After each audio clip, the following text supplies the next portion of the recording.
Chaque être humain change, qu'il soit un père, une mère, un frère ou une sœur, un enfant ou un ami, une épouse ou un mari. Leur amour aussi change. Mais l'amour de Dieu ne changera jamais. Même si nous sommes par nature ennemis de Dieu, disant et faisant des choses qui l'affligent et qui le blessent, il continue de nous aimer et de nous chercher. Toujours à nouveau, il vient vers nous en plaidant « Mon fils, ma fille, donne-moi ton cœur ». Or, pourquoi fait-il cela? Parce qu'il veut faire de nous le nouvel homme.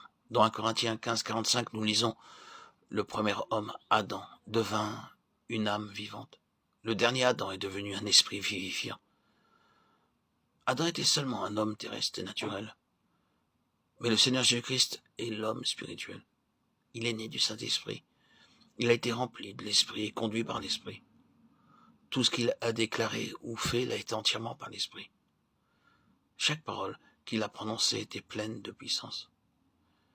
Bien que le premier homme vécut 930 ans, il n'était qu'un homme terrestre avec un corps d'argile. Mais le Seigneur Jésus est le Seigneur venu du ciel. Son corps n'a pas connu la corruption. Il ne se dégageait aucune odeur nauséabonde du sépulcre dans lequel son corps avait été placé. Il sortit du tombeau avec un corps glorifié.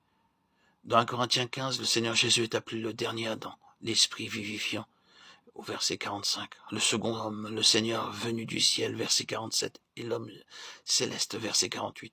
Tous ces noms lui ont été donnés pour que nous puissions voir ce que signifie ce merveilleux nouvel homme. Imaginons un jeune homme se tenant à côté de son père. Vous remarquerez une ressemblance entre eux deux. Alors imaginez son grand-père et ainsi de suite jusqu'à Adam, ensemble côte à côte. Chacun d'eux ressemblera à son père, soit par son visage, sa tête, ses mains, son nez ou quelques traits particuliers.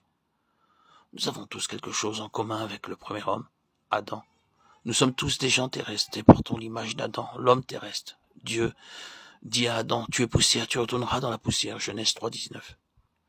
C'est ainsi qu'un jour, nous deviendrons tous de la poussière. Nos corps ne peuvent pas demeurer pour toujours. L'homme et tout ce qu'il possède retourneront un jour à la poussière.